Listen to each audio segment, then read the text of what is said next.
4 PM news network में दोस्तों आपका स्वागत है। मैं हूं आपके साथ राशिद जहीर। कांग्रेस का नया दफ्तर और कांग्रेस का नया प्रहार मोहन भागवत के बयान पर जो आया है, लगता यूं है कि दिल्ली चुनाव के चलते राहुल गांधी और कांग्रेस पार्टी आरएसएस की उस सोच को मारने पर पूरी तरह से आतुर नजर आ रही है, जिस सोच के ऊपर यह आरोप है कि उसने देश में नफरतों का बीज बो दिया था। बापू की हत्या हो या देश के अंदर जितनी भी वर्गीकरण करने की एक्टिविटीज़ हों, उसके अंदर अगर आप देखेंगे तो उसी नफरती सोच का रोल नज़र आएगा, जो मालूम नहीं कब कौन से 1924 या 25 में किसने बीज बो दिया था। मोहन भागवत का बयान आया दोस्तों, और उन्होंने आज़ादी को बता दिया कि साहब 1947 के बाद नहीं, जब राम मंदिर बनाया उसके बाद से आज़ादी मिली है। मोहन भागवत के बयान को कोई बहुत ज़्यादा सीरियस इसलिए नहीं लेना चाहिए क्योंकि इस संगठन का जो रूप दुनिया ने देखा है वो जानते हैं, इस पर बार बार प्रतिबंध रखते हैं, उसकी वजह यही है शायद। खैर, लेकिन फिर भी इस सोच ने इतना तो काम किया है कि देश के अंदर एक ऐसा वर्ग तैयार कर दिया है जिसको इस सोच के आगे चलकर जाना मंजूर नहीं है। तिरंगे के वो खिलाफ हो जाते हैं, संविधान के वो खिलाफ हो जाते हैं। आखिरकार लोकतंत्र के खिलाफ ये संगठन जिसके ऊपर आरोप लगता है, उसने इतनी नफरतें फैला दी हैं कि आने वाले वक्त में अगर इसका पुरजोर तरीके से विरोध ना किया गया तो लोग ये सोचेंगे कि यही बात सच होगी। पहले किसी ज़माने में जब गांधी की बापू की हत्या की गई थी तो आपको याद होगा दोस्तों, सावरकर भी उसमें शामिल था, भले ही वो बाद में छूट गया हो। गोडसे के बारे में भी आपको मालूम है कि जब वो गांधी जी की हत्या करने जा रहा था तो वो सावरकर से आशीर्वाद लेने गया था, कुछ पैसे भी दिया करता था सावरकर उसको। खैर वो की लंबी बात है, लेकिन सन 66 में जब सावरकर दुनिया से मर गया, 66 तक वो गुमनामी के अंधेरों में था, उसका कोई नाम नहीं लेता था देश में। लेकिन आज के हालात, आज की सोच बदली है। आज लोगों के अंदर ऐसे गोडसे जैसे हत्यारों को हीरो बनाने की जो कोशिश की जा रही है, उसकी वजह यह है कि गोया के गांधी जी ने कुछ अलग काम किया, और उसी का सबूत यह है कि आज मोहन भागवत ये कह रहे हैं कि साहब आज़ादी जो है दरअसल वो जब मिली, जब मंदिर बन गया। मोदी जी के बारे में कहा करते थे 2014 के बाद मोदी जी शायद मानते हैं कि आज़ादी मिली है, लेकिन राहुल गांधी ने उस पर प्रहार करते हुए जो कहा है वो सुनने योग्य है। उन्होंने कहा कि उन तमाम 1947 के जितने भी लोग जिन्होंने शहादत दी हैं, ये उनका अपमान है। मोहन भागवत देशद्रोह कर रहे हैं, और इसमें कोई दो राय नहीं कि उनकी तमाम लोगों की कुर्बानी आप दरकिनार करते हुए ये कह दें कि वो तो आज़ादी नहीं, आज़ादी तो तब थी। तो ये अजीब व गरीब बात है। क्या सिर्फ राम जी का जो मंदिर बना अयोध्या में मस्जिद की जगह जैसे बताया जाता है सुप्रीम कोर्ट के आदेश से, उससे पहले भारत के किसी कण में क्या राम नहीं थे? लोगों के सीने में है, लोगों के मंदिरों में है, लोगों के घरों में है, लोगों के आचरण में है। तो क्या आप कैसे कह रहे हैं कि आज़ाद तब हुआ है? श्री रामचंद्र जी को किसी ने कैद कर रखा था क्या? वो तो पूरे हिंदुस्तान, पूरी दुनिया में पूजा जाता है ना। आप छोटा सा बयान में आपको दिखाऊंगा दोस्तों कि राहुल गांधी ने क्या कहा, और उसके बाद मैं आपको ये बताना चाहता हूँ कि दरअसल बात यह है कि ये एक लड़ाई सोच की है, डेमोक्रेसी की है, नफरत की है। मोहन भागवत ने कल जो कहा वो देशद्रोह है। कोई दूसरा देश होता तो मोहन भागवत को देशद्रोह में गिरफ्तार करके केस चलाया जाता। अब समय आ गया है हम इस बकवास को सुनना बंद करें, क्योंकि ये लोग सोचते हैं कि बस ये रटते रहेंगे। ये बयान जो है राहुल गांधी ने दिया दोस्तों, ये लोग सोचते हैं कि बस रटते रहेंगे और चिल्लाते रहेंगे।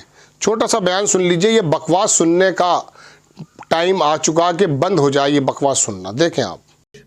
Of a centralized understanding. Mohan Bhagwat has the audacity to inform the nation every 2 or 3 days what he thinks about the independence movement, what he thinks about the constitution. In fact, what he has said yesterday is treason, because it is stating that the constitution is invalid. It is stating that everything, the fight against the British was invalid. And he has the audacity to say this publicly. In any other country, he would be arrested and tried. That is the fact, right?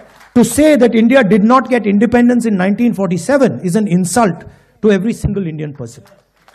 And it's about time we stop listening to this nonsense that these people think they can just keep parroting out and shouting and screaming, right?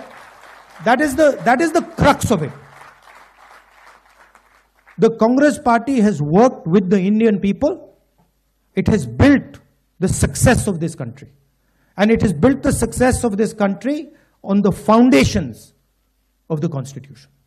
आपने ये video देख लिया, बड़ा लंबा video है, लेकिन मल्लिकार्जुन खड़गे साहब ने भी इसके बारे में अपनी बातों को कहा है।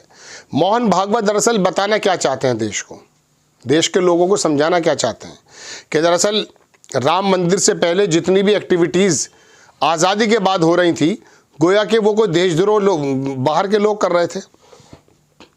देश में जो भी काम हुए, तरक्की के हुए, कम या ज़्यादा वो एक अलग मसला है, कोई बाहर के लोग कर रहे थे। आज़ादी नहीं थी उस वक्त, जो है सब लोग जो है आज़ादी से वंचित थे, वोट देने का अधिकार नहीं था, लोगों को बोलने का अधिकार नहीं था। अगर ऐसा होता तो वो जो एक बूढ़ा महाराष्ट्र से आया था ना, जो नक्शेबाजी करके चला गया और मनमोहन सिंह की सरकार को बदनाम कर दिया था, उसको बोलने की आज़ादी नहीं मिलती। 4 डंडे मारती, केंद्र की सरकार उठा के फेंक देती। लेकिन ऐसा नहीं, बोलने की आज़ादी सबको है। उसने वो आंदोलन चलाया, उसके बाद वो गायब हो गया। उसके मंच पे किस प्रकार से आरएसएस के लोग देखा गया, पूरा देश जानता है। कौन कौन सी आग भड़काई गई हैं, एक विशेष समुदाय के खिलाफ क्या आग लगाने का काम ये सोच करती है। अब इस सोच पर, नफरती सोच पर जो प्रहार किया है राहुल गांधी ने, और साफ साफ मोहन भागवत पर आरोप लगाते हुए देशद्रोह का इल्ज़ाम लगा दिया है, बहुत बड़ी खबर। नया कांग्रेस का दफ्तर बनना कोई बड़ी बात नहीं है, कांग्रेस की सोच को दर्शाना बड़ी बात है। राहुल गांधी जैसे व्यक्ति अगर मुखर होकर इस बात पर बात करते हैं, जो इतना ज़्यादा हर्ष कभी नहीं बोलते, आज भी उन्होंने शब्दों का चयन बहुत ज़बरदस्त रखा है, लेकिन फिर भी अगर उन्होंने सीधा हमला किया है तो वो मोहन भागवत पर नहीं है दोस्तों, वो मोदी की और मोहन भागवत और आरएसएस की सोच पर है, जिस सोच ने देश के अंदर बंटवारे पैदा कर दिए हैं। बताइए ये कैसे संभव है कि 1947 के अंदर जो लोग फांसी चढ़ गए, उनकी कोई आज़ादी आपके मायने नहीं रखती। मल्लिकार्जुन खड़गे ने साहब ने बड़ी अच्छी बात कही कि एक्चुअली तुम्हारा कोई रोल नहीं था ना उसमें, इसलिए आपको मालूम नहीं है कि आज़ादी क्या है। आपका रोल तो दरअसल दंगों में है, आपका रोल तो बंटवारे में है, आपका रोल तो नफरतें पैदा करने में है। इसीलिए आपको दिखाई दे रहा कि श्री राम जी का जो मंदिर बना तब से आज़ाद हुआ है देश। राहुल गांधी और कांग्रेस का ये बदला हुआ रूप आपको दोस्तों खाली दिल्ली चुनाव नहीं, ये पूरे देश को मैसेज है। और राहुल गांधी दिल्ली चुनाव में जो एक्टिविटीज़ कर रहे हैं, वो खाली एक छोटा मोटा चुनाव जीतने के लिए नहीं कर रहे हैं, वो दरअसल देश को दर्शाना चाहते हैं दिल्ली के चुनाव के माध्यम से कि देश किस राह पे जा रहा है, किस राह पे आना चाहिए। मैंने कल एक वीडियो बनाया था, शायद आपने देखा हो। मैंने उनकी 2 लाइन जो पकड़ के आपसे कहा कि उन्होंने ये कहा कि मैं ये चाहता हूँ कि जो कमज़ोर तबका है उसको जाति जनगणना होने के बाद उसका पूरा हक मिले, और देश की जो 500 टॉप कंपनीज़ हैं, या तो उनके मालिक हों वो, या उनको चलाने वाले हों। देख लीजिए आप, आज आप उम्मीद नहीं करते हैं कि किसी कंपनी का CEO जो है वो ST होगा। अगर कोई मुस्लिम नाम का CEO मिल जाए तो हैरत से देखने लगेंगे लोग उसको। वजह उसकी है कि ये तमाम इसी लॉबी का जो 10-15% कही जाती है, इसी का कब्जा है तमाम रिसोर्सेस पर, और इसी की लड़ाई है। मैं क्या जानता हूँ कि कांग्रेस ने भी इसकी लड़ाई बहुत मजबूती से नहीं लड़ी। अगर पहले इस बात की मजबूती से लड़ाई लड़ी जाती दोस्तों, तो हकीकत में इन लोगों का ये हश्र नहीं होता। बहरहाल मैं खबर तो ये देने आया था कि मोहन भागवत की बात का जवाब देते हुए कांग्रेस के नेताओं ने जिस प्रकार से प्रहार किया, ये दरअसल उस सोच पर है जो लोकतंत्र के खिलाफ जाती है, उस सोच पर प्रहार है जो लोकतंत्र और आज़ादी के खिलाफ जाती है। वरना दुनिया ये जानती है कि 1947 के मतवालों ने अपनी जानों का नजराना दे करके सबको आपने गौड़ कर दिया, सबको गौड़ कर दिया एक ही हफ्ते में। लेकिन राहुल गांधी ने आपको ही पर हमला नहीं किया है, आपकी उस नफरती सोच पर भी हमला किया जो आप 100 बरस से करने की सोचते हैं। शुद्धिकरण आप ही की तहरीक थी ना। आपको खबर कैसी लगी अपनी राय कमेंट्स बॉक्स में ज़रूर दीजिए। चैनल को सब्सक्राइब कीजिए, शेयर कीजिए। नेक्स्ट टाइम मैं किसी खबर के साथ हाजिर होता हूँ। जय हिंद।